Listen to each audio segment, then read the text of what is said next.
할렐루야. 반갑습니다. 참 세상에 가장 행복하고 즐겁고 기쁘고 한 그러한 일이 있다면은 우리가 지은 모든 그 죄에서 노임 받는 거, 그 죄의 사면을 받는 거, 그보다 더 기쁘고 즐거운 것이 있을까? 물론 우리가 세상 죄를 짓고 그 죄값으로 우리는 철장신세를 기대했습니다. 그 안에서의 그 구속은 그 사람들을 그곳에서 죽이려고 하는 것이 아니라 오히려 그 사람들을 세상과 격리시켜서 더 큰 죄를 범하지 않기 위해서 어떻게 보면 그 죄에 대한 사랑의 구속이라고 볼 수도 있을 겁니다.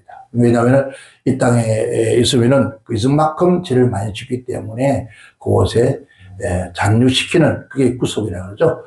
오늘 우리 예수님께서 우리를 위해 십자가에 죽으시고 구속하여 불렀나니 나의 것이다 했습니다. 우리도 또한 예수님의 구속함을 입은 저와 여러분에 대해서 이 구속은 옛날에 그런 노래가 있었습니다. 창살 없는 감옥이라. 그죠? 즉, 우리는 지금 창살 없는 감옥입니다. 쉽게 말하면 구속이라는 것은, 자유롭게 다닐 수는 있지만은, 그러나 자유롭지 못한 거, 뭐에 대해서? 세상에 대한 거, 뭘 때문에? 하나님 말씀이 우리의 창살이라고 했습니다. 그 말씀이 보이지 않는 창살로 우리를 구속하고 있죠. 하나님 말씀대로 성령을 살면은 그러한 것들이 우리를 얽매여져 가고 있습니다. 그런데 그것은 우리가 멸망으로 가는 것이 아니라 영생으로 가는 길이요, 생명의 길이요, 축복의 길로 가는 그런 길이기 때문에 우리들 감사하면서 살아갈 수 있는 되기 바랍니다.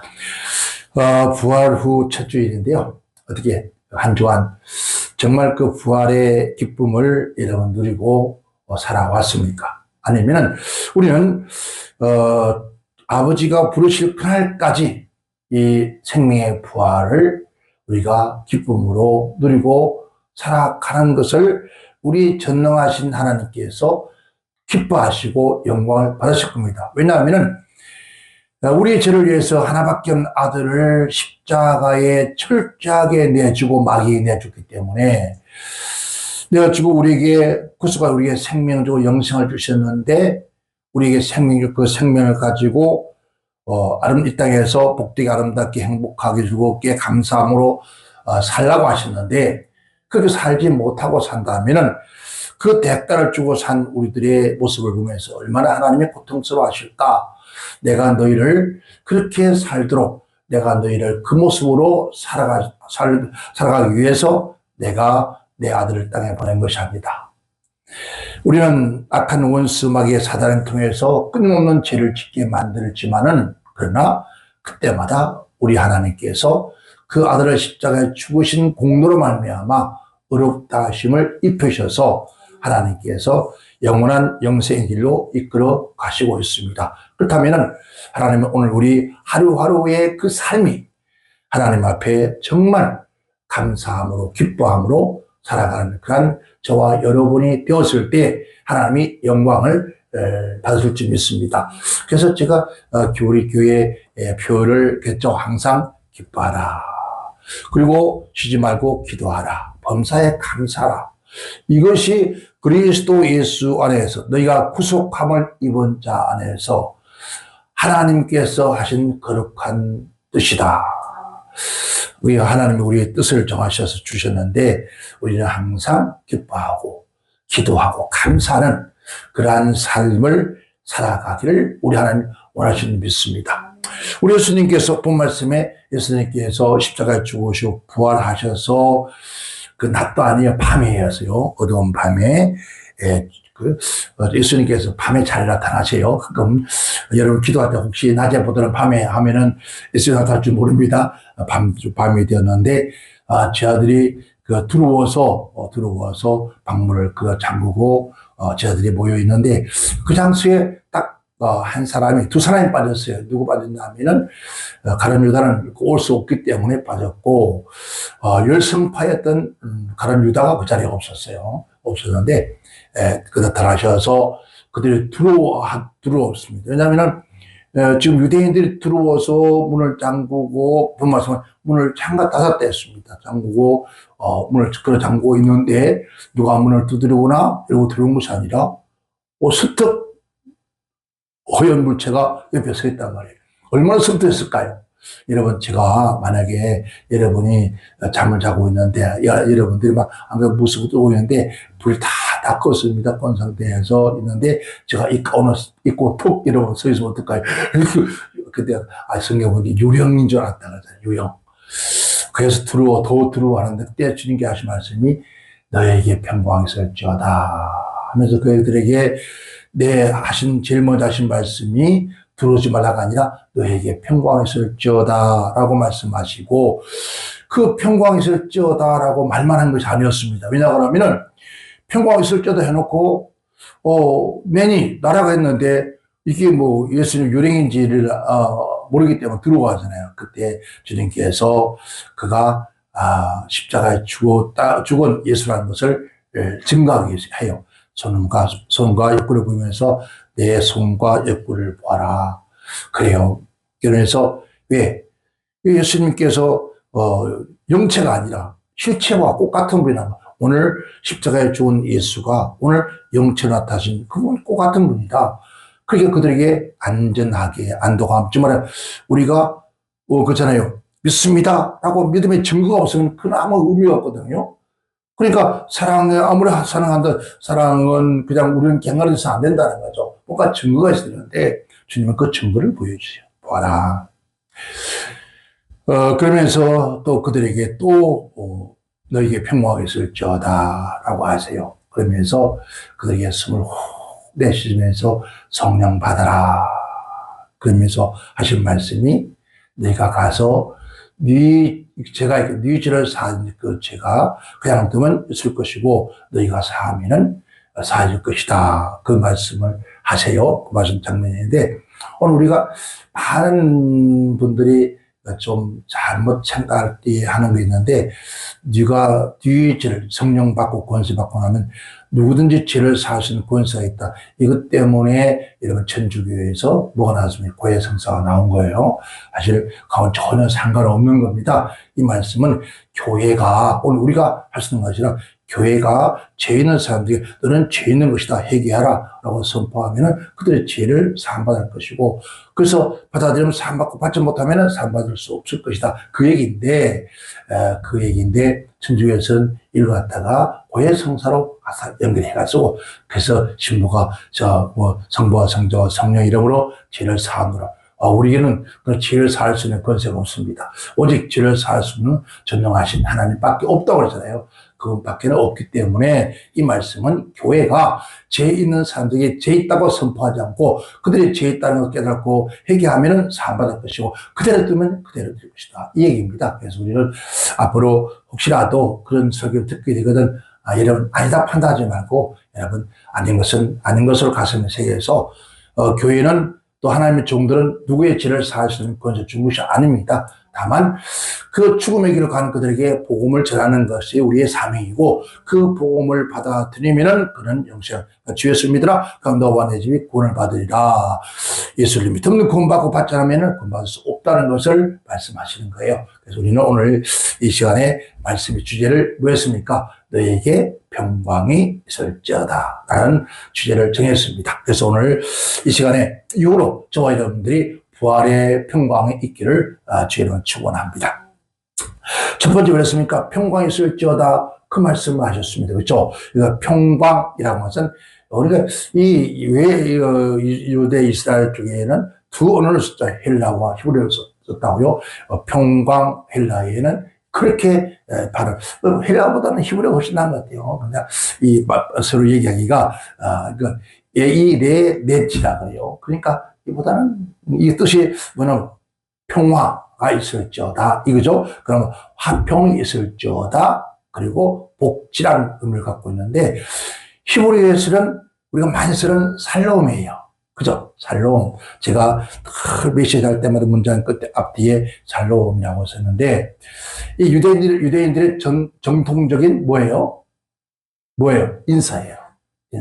인사인데 언제 이렇게 인사를 하느냐. 우리 문화하고 비슷한 게 많아요. 자, 길가에 사람을 만났을 때, 그동안에 편안했어요? 그잖아요. 그렇죠? 그런데 그 길가에서 만났을 때에, 그때 살로움이라고 그래요. 그 어디서 나오느냐? 물론 성경 많이 나오죠. 한 가지만 볼게요. 열왕기하에 보면은 5장 21절 이하에 누가 나타나면 5장에서 누가 나오죠? 나만 장군이 나오잖아요. 나만 장군이 엘사를 만나러 와서 그 문둥을 고치고 돌아가는 길에 고국으로 돌아가는데, 그때 그 엘사의 제자 장도가 나만한테 쫓아와요. 쫓아오는데 왜 쫓아왔을까요? 나만이 막 수레수레 막 바리바리 싣고 병물선 감사하는 마음으로 엘사에 드리려고 왔잖아요. 하나도 안 받아요. 그대로 싣고 가는데 그걸 몰래 얻으려고 쫓아가는데 쫓아가니까 참 나만 장군이 그 은혜를 받고 봐야 돼요. 하나님 만나고 봐야 돼요. 체험하고 봐야 돼요. 그 문둥병을 치료하고 나니까 사람이 너무너무 완전히 겸손해졌어요. 올 때와 갈 때는 달라요. 근데 기아씨가 달려오니까 수에서 내려요. 여러분, 한 나라에 뭐 쉽게 말하면요, 우리 한국 들으면 뻥 장관이잖아요. 뻥 장관인데, 동네에 쉽게 뭐, 머슴이 막 쫓아온다고, 이걸 할 텐데, 안에 수에서 내려요. 내려서, 돌아보면서 그래요. 평안합니까? 라고 물어요. 그때, 그래, 기아씨도 평안합니다. 어디서 만났을 때요? 길거리에. 우리 한국 어떻습니까? 길거리에서 처음 만나면 어떠죠? 오랜만에 만나면, 그동안 편하셨어요? 잘 계셨어요? 건강하시죠? 우리는 많아요. 복잡해요. 그냥, 단어가 쭉쭉 나오잖아요. 그러면서. 그 다음에 끝나는 게 아니에요. 또, 자당은 어떻는가, 어머니는 어떻는가 막 얘기를 막 하잖아요. 그것처럼 인사를 해요. 예수님께서 그 인사를 하셨을까요? 물론 그럴 수도 있습니다. 또, 사무엘상에, 어떻게 할까요? 서로가 그러면 헤어질 때, 만나서 헤어질 때, 우리 한국 사람 요즘 언제부터 그랬는지 모르지만 한국 사람 쓰는 말이 굿바이 그래요. 그래서 영어 좀 한다고 핵딱, 구부러뜨려가지고. 근데 우리 한국말 하는 훨씬 좋아요. 안녕히 가세요. 또 안녕히 가세요. 건강하세요. 얼마나 좋아요. 근데 유대인들은 이게 뭘까요? 살롬이라고 해요. 그러니까 만나서 헤어질 때, 그때 이 단어가 어디서 나오냐 하면은, 여러분, 3월 1절 17에 보면은, 누가 나오면,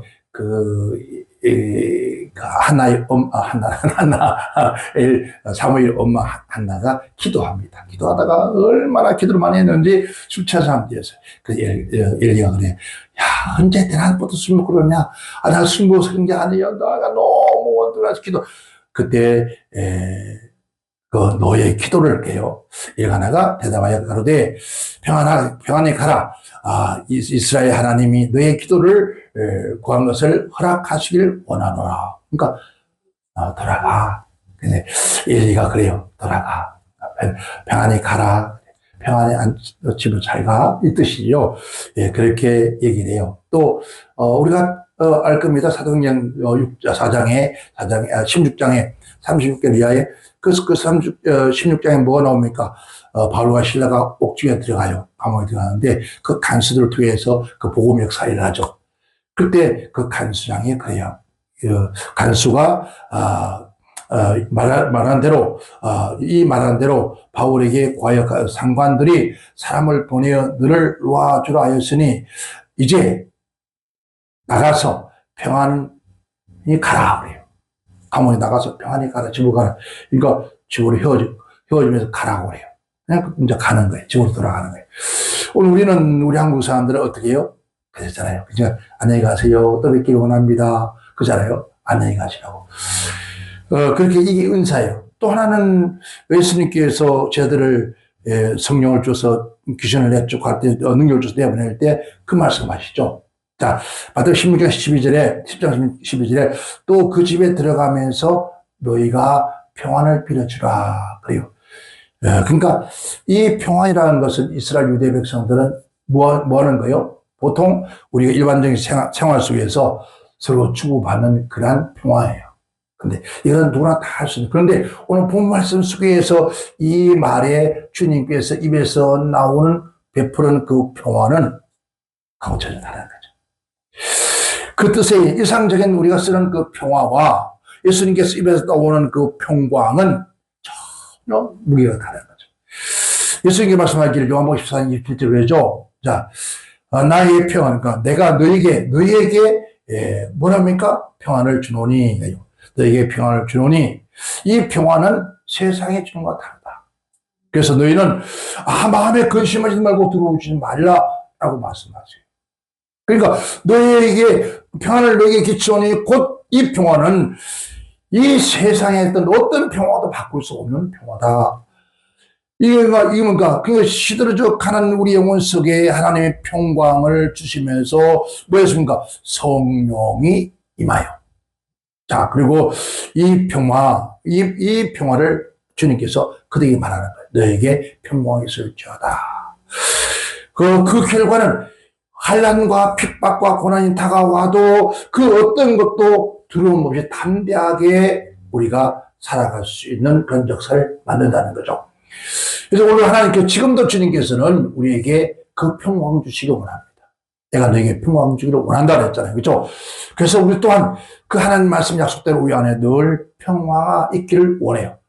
때로는 이 평화가 사라지면 하나님 내 마음속에 왜 이렇게 불안과 공포가 있죠? 왜 평화가 없죠? 우리 아버지가 약속하실 내게 평화가 있을 줄 알았는데 왜 평화가 없을까요? 그러면서 기도하는 거예요. 싸우는 거죠. 왜? 야, 우리 하나님 말씀은 내게 평강이 있을지라고 말씀하셨는데 왜 내가 이 평강이 없을까? 평화가 없을까? 주여 내가 치료 줬습니까? 아니면은 악한 원수마귀 사단이 내게 참된 평화가 없도록 만들어 사소한 조그만 일에도 근심, 걱정, 염려, 불안, 공포 오게 만드는 이 어둠의 세력들, 이 어둠의 세력들은 내게서 떠나갈지어다. 하나님께 내게 평강을 주셨느니라 라고 우리는 해야 된다는 거죠. 사도행 13장 4절과 12절에 두 사람의 성령이 보내심을 받아라고 했습니다. 예수님께서 자 그들에게 손과 발을 보여주면서 그에게 너에게 평강이 있을지어다 하며 숨을 내쉬면서 성령 받아냈단 말이에요. 그러니까 아무리 우리가 이 세상 살아가면서 평화를 누린다 할지라도 하나님의 영, 성령이 내 안에 있어야만이 우리가 평안을 줄 수 있고 담대할 수 있다는 거죠. 그래서 오늘 하나님께 주님께서는 우리에게 하신 말씀이 너에게 평강이 있을지어다 라고 하시는 지금도 이 시대도 아니 주님 나라가 그날까지 우리 주님께서는 우리에게 뭐가 있기를 원하실까요? 평강이 있기를 원하십니다. 그래서 우리 또한 이 땅에서 믿음의 백성들이 만날 때마다 평강, 살롱, 평안하시기 바랍니다. 자, 누구 이름으로? 주의 이름으로 평안하시기 바랍니다. 우리가 비는 평화는 비록 약하다 할지라도 우리 하나님께 주님께 주시는 그 평화는 여러분 우리가 비는 평화는 전혀 다른 근본적인 우리가 있는 모든 근심, 걱정, 뿌리를 싹 뽑아버리고 우리의 찾는 평화가 넘치도록 하는 것이 바로 그 평강이라는 거죠. 그런데 평안하다 우리가 있잖아요. 주님이 말씀하기를 야 안전하다 편안하다 배고픈 자에게 야 같이 와서 밥 먹어 그런 것이 가지고는 평안할 수 없다는 거죠. 왜? 주님 이들은 왜 지금 들고 떨려고 쓰고 있습니까? 그들은 바로 그의 스승이었던 예수님이 십자가에 죽으신 것 때문에 그들 곁에 떠났기 때문에 왜 그들 스승이 없기 때문에 그들과 함께 지켜줄 자가 없기 때문에 들어온 거예요. 말하면 어린 나이가 아버지 어머니가 죽고 나면 들어온 것처럼 들었다. 근데 죽은 줄 알았는데 아버지 어머니가 살아서 만약에 돌아와 봐요. 이게 얼마나 왜 가히 울고 있습니다. 슬퍼하고 있습니다. 들고 있습니다. 들고 있습니다. 그때 엄마 아빠가 와서 콧구라면서 아야 왜 울었냐. 누구예요 지금? 분명히 엄마 아빠 죽은 걸 봤단 말이에요. 근데 엄마 아빠가 건강하게 돌아왔다. 그때 그 아이의 눈물은 끝이고 그때부터는 마음의 평화가 찾아오잖아요. 그것처럼 예수님께서 두 번째는 손과 옆구리를 보이세요. 그래요. 손과 옆구리를 보이심에 그들이 기뻐했더라는 거죠. 바로 그거잖아요. 그죠? 평화할지어다라고만 끝난 것이 아니라 그들에게 평강을 일어날 수 있도록 그 기쁨이 넘쳐요. 이 예수께 나타났을 때 유령인 줄을 알았어요. 무서워 떨고 있다는 거. 떨고 있는 그들에게 예수님께서 그들에게 유령이 아니다. 난 유령이 아니다. 유령이 아니고 확실히 죽기 전에 예수님이 죽기 전에 십자가에 못 박혔었던 자국과 옆구리 장자국을 보여주려고 해요. 아멘. 그래요. 하나님 우리에게 은혜 주시고 평강 주시고 우리에게 건강 주시고 무주 주신다고 했는데, 그래서 하나님 끊임없이 우리에게 너는 두려우지 마라, 내가 너와 함께하면 내가 너를 도와주리라, 내가 너의 모든 치료하였느니라. 말은 한들 치료가 안 돼. 그런 경우인데 아무런 힘이 없단 말이에요. 그런데 직접적으로 예수님께서 보여주면서, 자, 내가 너희 앞에 죽었던 예수 그리스도다. 얼마나 제자들이 놀랐을까요? 변했을까요? 그러면 그저 제자들이 그를 알고 기뻐하더라. 기뻐하더라. 예수님과 성화 옆구리의 창조와 상처를 보여주면서 이 부활에, 그러니까 수많은 얘기가 있었잖아요. 그냥 누군가가 예수를 훔쳐갔다는 얘기. 근데 그런 사실들, 몸소 그러니까 육신과 영이 연속된 것을 보여주는 거예요. 그래서 부활의 역사를 나타내주는 거예요. 자, 영만 아니라 뭐가요? 영만 살아난 것이 육체로 살아난 것을 보여준 거예요. 우리 또한 마찬가지입니다. 우리가 마지막 죽어서 죽은 자도 살고 살아난 자도 영원히 살 것이라는 것은 부활의 말씀이에요. 그 죽은 자가 부활하는 거예요. 영만 부활하는, 다 부활하는 것을 보여준 거예요. 우리 또한 그런 날이 올 겁니다. 아멘.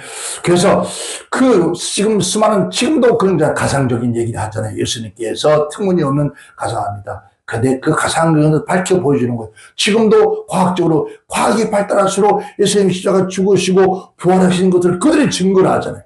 얼마나 놀랍습니까? 감사한 거예요. 지금 우리가 과학이 발달할 때는 예수 십자가 죽으시고 부활하심을 의심하고 길감하는데, 지금 과학이 발달할수록 증명할 수 있는 것들이 더 많이 나타나는 거예요. 예수님의 세마포에 대한 것도, 무덤도, 심지어 모든 것 다 실제, 그리고 심지어 예수님의 십자가에 박혔던 목까지도 지금 예수님의 혈흔이 나타난다는 거잖아요. 그러니까 이거 쏘를 수가 없잖아요. 과학이 발달할수록 예수님을 더 증거하는 일에 쓰여지고 있다는 거예요. 얼마나 감사해요. 그러니까 우리는 과학이 발달할 수 있어, 우리가 그런 게 아니라 과학이 발달할수록 한 만큼 하나님에 대한 증거가 더 크게 나타난다는 사실. 그 사실 앞에 우리는 감사하길 바랍니다. 그래서 오늘 저와 여러분도 우리 주님께서 십자가 죽어 부활하시는 것으로 끝난 것이 아니라, 오늘 우리 주님께서 우리에게 하신 말씀이, 이 말씀만 들은 것을 실제 예수님께서 죽어 부활하신 제자들에게 보여주신 것처럼 지금도 우리 하나님은 우리에게 그렇게 보여주기를 원한다는 거예요. 나타내기를 원한다는 거예요. 내가 채찍을 맞음으로 너는 남을 입었노라? 나아졌을 때, 우리 주님이 채찍을 맞으면 하신 말씀이 내게 이루어졌다 라고 하셨잖아요. 그러니까 그런 것들이 실제 지금도 누구에게? 믿는 자에게 나타나는 역사라는 거예요. 그럼 세 번째는 또 뭐라 합니까? 21절에 평강이 있을 때 또 말씀하세요. 반복해요. 왜 반복했을까? 이런 19절에 나온 이 평강의 기원은 두려움에 들고 있는 자들에게 위로하기 위한 평강이었습니다. 위로의 평강이었어요. 그런데 21절에 이 평강은, 그 평강한 기원이 전혀 다른 평강이에요. 어떤 게 달라졌을까요? 예수님께서 제자들을 이제 파송해요. 그죠? 말씀 보면은 제자들을 파송하는데, 그 파송했을 때 그 제자들이 가서 다 담대하게 모든 역사와 맞서고 그 사명을 감당할 수 있도록 하는 평강. 내가 너희가 함께 할 것이다. 두려우지 말라. 너희에게 평안이 있을지어다. 라고 주님께서 그들에게 평강을 두려우지 말라고 하는 거예요. 이 평강과 앞에 19절에 있는 평안은 위로예요. 내가 살아났으니까 두려우지 말라. 근데 이 평안은 이제 조금 전에 말씀드렸지만 내가 너희를 보낸다는 거죠. 어디로? 주의 복음대로. 그래서 네 번째는 그래요. 아버지께서 나를 보내신 같이, 그래요. 아버지께서 나를 보내신 같이 나도 너희를 보내노라. 그래요. 아버지께서 아들을 보내셨다고. 전능하신 하나님이 이 땅에 아들을 보내시는데, 왜 그 사명, 뭔 사명이고? 죄에서 모든 인류의 죄를 담당한 하나님의 어린 양으로 이 땅에 보내심을 입은 자. 그 사명이 뭡니까? 십자가에 죽는 사명이에요. 그 사명에서 보내심을 입었다는 거예요. 그리스도가 하나님으로부터서 보내심을 받았다가 하는 증거를 나타내기. 그래서 나도 너희를 보내노라는 거예요. 자, 요번 3장 34절에 하나님이 보내신 이는, 하나님의 말씀은 이는 하나님이 성령을 한량없이 주심이라 라고 했어요. 그래서 요한복음 5장 36절에도 나의 하는 역사가 아버지께서 나를 보내신 것을 나를 위하여서 증거하시기 위한 것이다. 즉 예수님은 이 땅에 오신 것은 누가요? 그가 스스로 온 것이 아니라 하나님께서 보내심을 입은 자, 즉 메시아죠. 그것은 나 또한 너희를 보낸다고요. 즉 예수님께서 사신이 하나님부터 사명 모든 것을 이 땅에 와서 모든 것을 하나님으로부터 보내심으로부터 받은 사명 그를 받아서 그래서 십자가에 죽으시고 부활하신 역사를 감당하신 것을 즉 완수했습니다. 그러니까 예수님께서 하나님 보내신 역사를 왜입니까? 그가 이 땅에 와서 십자가에 죽으시면서 하시는 말씀이 내가 다 이루었다라고 했습니다. 그게 그치 되면 아무런 의미가 없어요. 사명 완성한 게 아니에요. 어떻게? 그가 십자가에 죽으셔서 제된 사명은 감당했는데 완수했는데 그러나 그가 다시 부활하지 않으면 새 생명이 일어날 수 없잖아요. 그렇죠? 그가 부활하심을 통해서 그에게 주어진 하나님께서 그에게 보내시는 그 사명을 완수했다는 거죠. 아버지가 아들을 보내심이 자 그처럼 예수님께서도 제자들을 보내는 역사.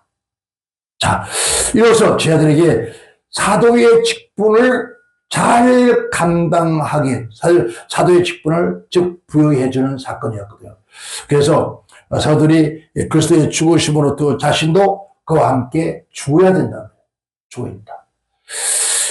사명을 완수하는 데 있어서 여러 가지 많은 어려움이 있는데 그 모든 어려움 가운데 네가 생명 바쳐 나처럼 생명 바쳐서 복음 선포의 사명을 완수하라. 그 일을 한 일에 너희는 들어오지 말라. 이 얘기예요. 우리도 마찬가지죠.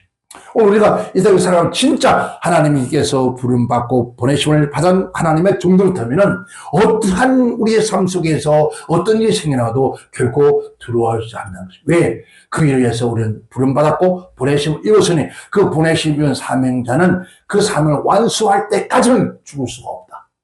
아멘. 예수님께서 그들을 보내신 하나님께서 완전히 그러니까 그들을 보내는데 너 스스로가 아니라 어떻게 하나님 완전히 그거잖아요. 예수님께서 나를 보내신 이가 있는데 나를 보내신 이를 예수님과 기쁘게 하였더니 그가 나를 혼자 두지 않고 나와 함께 하시더라. 예수님께서 하신 말씀은 나는 아버지 앞에 아니오라고 하는 말이 없었다. 예밖에 없었다. 뭐해서 순종이었다는 거죠. 그처럼 우리 또한 하나님 예수님께서 주신 우리에게 주신 사명을 순종해야 된다. 요한복음 4장 34절에 예수께서 이르시되 나의 양식은 나를 보내신 이의 뜻을 향하여 그의 일을 온전히 이루게 하기 위함이다. 이 어떤 사건이 나옵니까? 소가성경의 사건이에요. 자, 거기서 예수님께서 그를 만나서 예수님 양식을 가져왔어. 쟤들이 막 드시라니까 나는 먹었다는 거예요. 언제 누가 뭐 줬습니까? 그때 할 때에 하는 말이 나의 양식은 나를 보내신 이의 뜻을 행하는 것이다. 그 뭐입니까? 영혼 구원이거든요. 그게 나의 양식이다. 오늘 우리 과연 그래요? 우리 양식은 영혼 구원이에요? 아니에요. 그잖아요. 하는 말이 목구멍이 부도청인데 교회도 목사도 밥을 먹어야 살지. 그잖아요. 그게 주님과 전혀 반대 얘기죠. 그런데 제자들은 그렇게 살았어요. 오늘도 그렇게 살면은 결국 굶기지 않습니다. 요한복음 17장 4절에 아버지께서 내게 하라고 주시는 일은 내가 이루어 아버지를 이 세상에서 영원하게 하였다. 아버지가 하신 일을 했기 때문에 이 세상에서 아버지가 영원하게 된 것처럼 너 또한 내가 너에게 하라고 한 것을 하면은 내가 영광을 받는다. 그게 우리 쪽에 하나님 우리에게 준 사명이다. 그죠? 자, 그래서 또한 온전히 무엇을 성령의 능력으로 사역을 예수님이 감당하셨다 그랬어요. 예수님은 공생 시작하면서 자기의 의지나 뜻이 아니라 물론 예수님도 그만한 능력도 있습니다. 하고도 그가 성령에 충만하여서 성령에 의지하여서 성령으로 말미암아 그 사명, 그 사역을 감당했다는 거예요. 그래서 요한복음 1장 30절에 말하기를 요한이 또한 증거하여 가로되 내가 보매 성령이 비둘기같이 하늘로서 내려와서 그 위에 머물더라. 누구예요? 예수님이 머물더라. 그래서 예수님은 성령에 이끌려 마귀의 시험받아 가기도 하고 모든 사역을 무엇을 성령으로 함께 기뻐하고 성령으로 그가 십자가를 죽고 성령으로 부활하는 거예요. 그럼 오늘 또한 마찬가지죠. 오늘 우리는 여러분 정말 성령 충만하지 않고는 감당할 수 없어요. 오늘 교회가 주님께서 철저히 어떤 이론적인 것을 해서 안 된다는 거죠. 그죠? 우리 하나님 앞에 절대적 복종, 무엇을요? 성령의 인도하심을 받았을 때, 그때서야 우리 교회들이, 하나님 종들이 사도적 사명을 감당하게 되어진다. 그래야 여러분 사도적 사명의 감당을 통해서 교회의 권위가 그만큼 세워진다. 근데 지금은 그런 것이 자꾸 사라지고 있잖아요. 우리가 회개하고 다시 돌아가야 돼요. 그래서 주님께서 그 제자들에게 하신 말씀이 그래요. 그냥 되는 것입니다. 그러면서 예수님께서 숨을 후 내쉬면서 왜 했습니까? 성령 받아라. 자, 이 장면이 예수님께 숨을 내쉬면서 부활하 살아나셔서 제자들이 모여있는 그 자리에서 숨을 내면서 성령 받아라. 그 옛날에는요, 우리가 80년대, 90년대 큰 성령 바람만 격사 일어날 때 목사님들이 성령 받아라. 그래서 그거 틀린 건 아니에요. 맞는 거예요. 근데 그러다 보니까 다시 말씀드리겠지만 잘못된 것을 흘러가게 됐죠. 그거 잘못된 거 아니에요. 근데 잘못 사용을 했기 때문에 잘못된 길로 가게 되시는 거예요. 자, 숨을 내면서 성령 받아라. 이런 이 장면을 가지고 어디로 가면 될까요? 하나님이 천지를 창조하셔서 모든 마음을 창조하시고 하나님의 형상과 흙으로 사람을 창조하신 그의 부르셨다는 거잖아요. 그러니까 사람이 됐다 그랬죠. 자, 하나님을 지으실 때 그때 부르셨던 그 생기, 생명, 그 생명 유사하잖아요. 그죠? 그뿐만 아니라 구약에 또 있습니다. 에스겔에서 나와요. 에스겔에서 나오는데 37장에 나오는데 생기야 사망으로부터 불어와서 이 사망을 당한 자들에게 붙어서 살아라. 그래요. 생기가 그게 누가 합니까? 에스겔이 명령해요. 하나님께 시킨 대로. 하나님 시킨 대로 명령해야 되는데 시키지 않은 대로 명령하면 안 되죠. 하나님 시킨 대로 말씀을 선포하니까 그 막 생기가 이건 바람이야. 생명의 바람이 불어서 그 에스겔 꼴짝에 막 뼈들이 막 살아나죠. 이것인데 그러면 오늘 예수님께서 부활하셔서 저들에게 후 부르는 건 뭘까?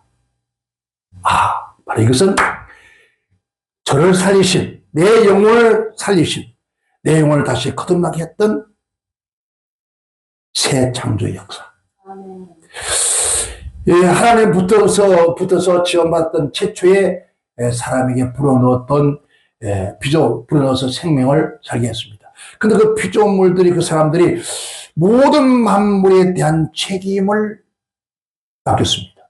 너는 아담에게 다스리고 정복하고 막 파괴라. 그것을 뭐 했습니까? 만물을 대해서 책임을 져라라는 의미가 있었어요. 그것은 이제는 중간부터서 뭘 받아요? 성령 받고 새롭게 창조된 오늘 저와 여러분은 영적인 세계, 영적인 사명이죠. 영적인 세계에 대한 책임을 지고 살아라. 그 얘기죠. 그러니까 오늘 우리는 더 큰 사명을 받았어요. 아담이 받던 그 사명은 전혀 다른. 그 아담이 받은 사명은 이 천지 마무리하면 오늘 우리는 보지 않는 영계의 세계를, 그래서 하나님께서 우리에게 하나님에 대한 권세를 주어서 우리의 싸움은 혈과 육이 아니라 보지 않는 영적 싸움. 엄청난 사명을 주신 거예요. 그리고 특별히 저 죽어가는 영혼들의 생명을 건지는. 그래서 마태복음 28장 16절 20절에 주님께서 저희들에게 마지막 하신 말씀. 하늘에 있는 하늘과 땅의 모든 권세를 내가 너에게 주노니 이것으로 너희를 가서 모든 족속에게 제자를 삼아. 그죠? 아버지와 아들과 성령의 이름으로 세례를 주고 내가 너에게 분부한 모든 것을 가르쳐 지키게 하라. 너희가 성령이 내게 임하면 너희가 권능을 받고 이런 사람과 땅에 이런 내 증인 되라.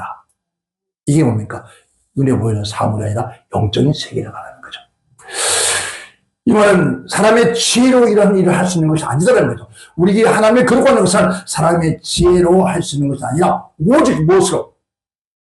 성령으로 성령의 능력에 의해서 그러한 일을 할 수 있는 것이다. 그 일을 우리가 수행하는 것이다. 자, 고린도서 2장에 보면요. 2장 1절 4절에 보면은 성령 받아라 그래요. 이 받아라는 말은 라레터라는 뜻인데 이거는 성령 이 뜻의 의미가 영접하다라는 거예요. 영접하다. 성령을 받는다는 것은 어떤 물질을 어떤 도구를 받는 것이 수단이 아니라 영접하는 거예요.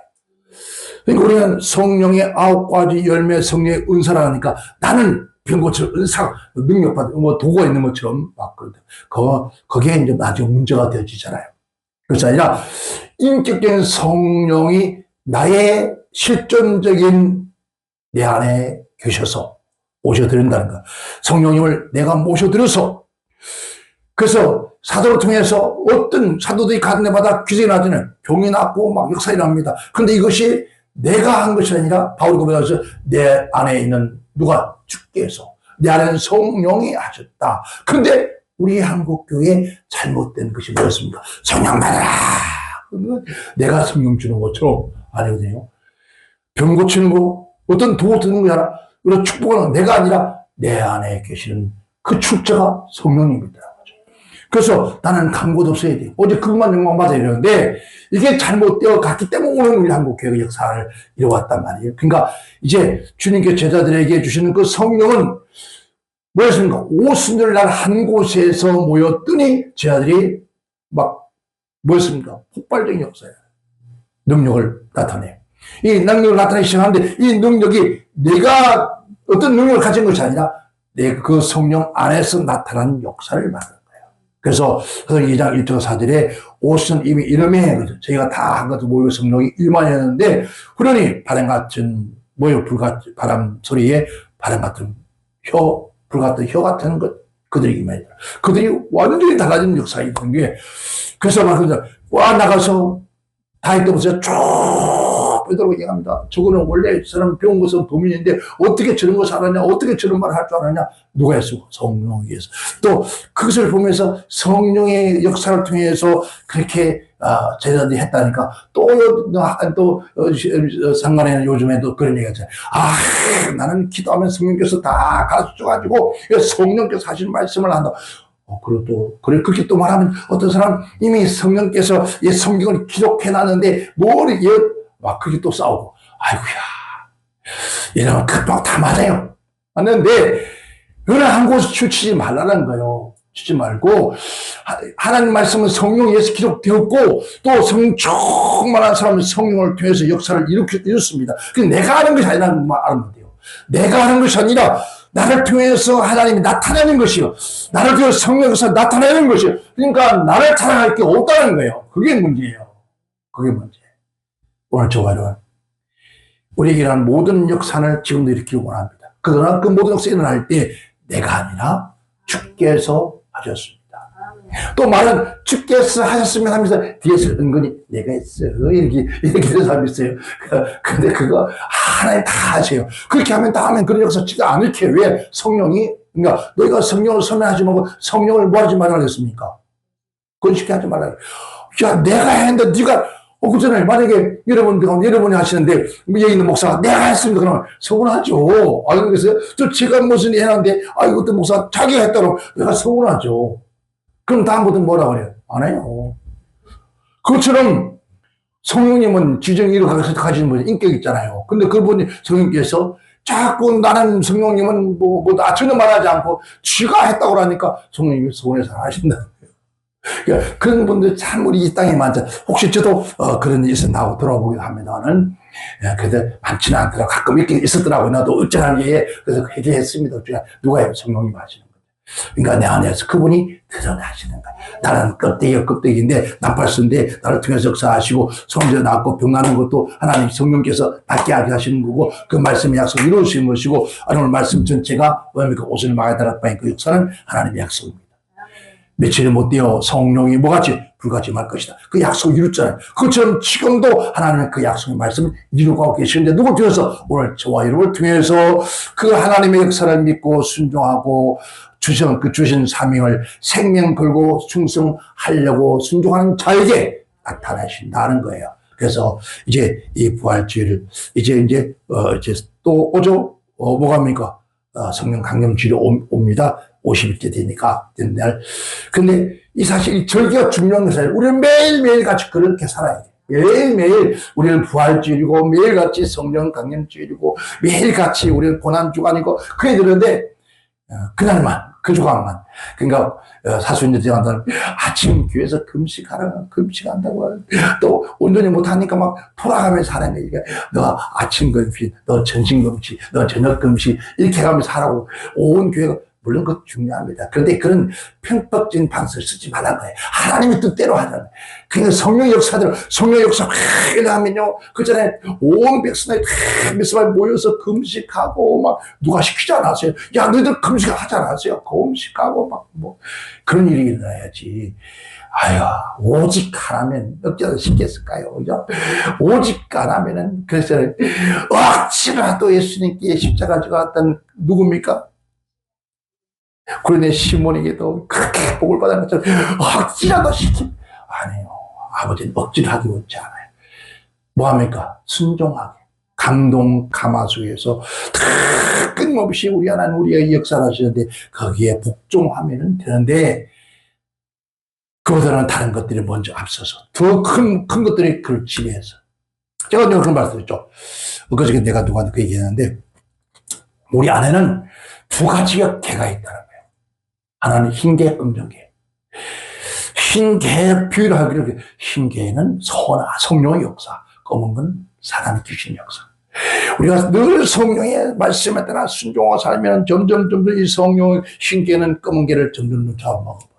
이게 몸에 있는 적혈구, 백혈구 마찬가지. 그러니까 건강한 우리 그와 그와 또 질병을 잡아먹으면 이기는 거예요. 그런데 우리가 검은 개가 아닌 흰개를 계속 잡아먹으니까 흰개는 강물로 검은 것만 들어앉는 거야. 이상하네. 그러니까 오늘 우리는 예수님께서 무슨 말을 이해한 것처럼 조금만 사소한 것도 그리고 잘못하면 아이고 또 잘못했네. 이게 안 될까요? 해가면서 그래서 바울은 날마다 자기를 축복하게 하던 것처럼 시기때때로 우리 또한 우리도 그렇게 살아가는 것이 그리스도의 삶이다. 그래서 이 부활의 역사가 여러분 생명에 함께 하시기를 주님으로 축원합니다. 기도합니다. 하나님 아버지